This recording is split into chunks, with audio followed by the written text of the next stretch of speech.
اعوذ باللہ من الشیطان الرجیم بسم اللہ الرحمن الرحیم۔ مولا کائنات حضرت امیر المومنین علی ابن ابی طالب علیہ السلام کے مجموعہ کلام نہج البلاغہ کے پہلے باب کا خطبہ نمبر 130۔ وہ جو کچھ لے اور جو کچھ دے اور جو نعمتیں بخشے اور جن آزمائشوں میں ڈالے، سب پر ہم اس کی حمد و ثنا کرتے ہیں۔ وہ ہر چھپی ہوئی چیز کی گہرائیوں سے آگاہ اور ہر پوشیدہ شے پر حاضر و ناظر ہے۔ وہ سینوں میں چھپی ہوئی چیزوں اور آنکھوں کی چوری چھپے اشاروں کا جاننے والا ہے۔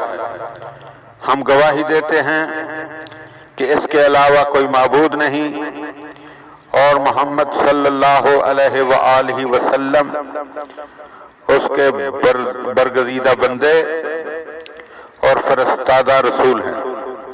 ایسی گواہی کہ جس میں ظاہر و باطن یکساں اور دل و زبان ہم نوا ہیں۔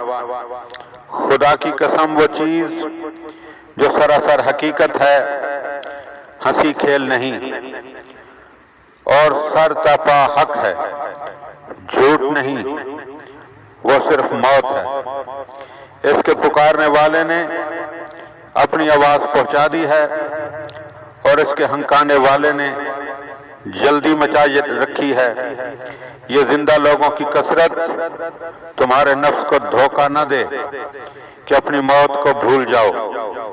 تم ان لوگوں کو جو تم سے پہلے تھے، جنہوں نے مال و دولت کو سمیٹا تھا، جو افلاس سے ڈرتے تھے اور امیدوں کی درازی اور موت کی دوری کا فریب کھا کر نتائج سے بے خوف بن چکے تھے، دیکھ چکے ہو کہ کس طرح موت ان پر ٹوٹ پڑی کہ انہیں وطن سے نکال باہر کیا اور ان کی جائے امن سے انہیں اپنی گرفت میں لے لیا، اس عالم میں کہ وہ تابوت پر لدے ہوئے تھے اور لوگ یکے بعد دیگرے کندھا دے رہے تھے اور اپنی انگلیوں کے سہارے سے روکے ہوئے تھے۔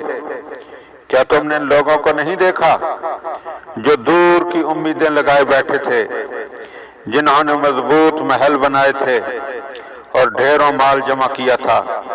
کس طرح ان کے گھر قبروں میں بدل دیے گئے اور جمع شدہ پونجی تباہ ہو گئی اور ان کا مال وارثوں کا ہو گیا۔ ان کی بیویاں دوسروں کے پاس پہنچ گئیں، اب نہ وہ نیکیوں میں کچھ اضافہ کر سکتے ہیں اور نہ اس کا کوئی موقع ہے کہ وہ کسی گناہ کے بعد توبہ کر کے اللہ کی رضامندیاں حاصل کر لیں۔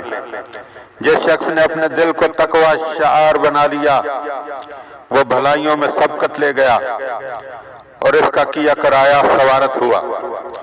تقوی حاصل کرنے کا موقع غنیمت سمجھو اور جنت کے لیے جو عمل ہونا چاہیے اسے انجام دو، کیونکہ دنیا تمہاری قیام گاہ نہیں بنائی گئی ہے، بلکہ یہ تو تمہارے لیے گزرگاہ ہے، تاکہ تم اس سے اپنی مستقل قیام گاہ کے لیے زاد اکٹھا کر سکو۔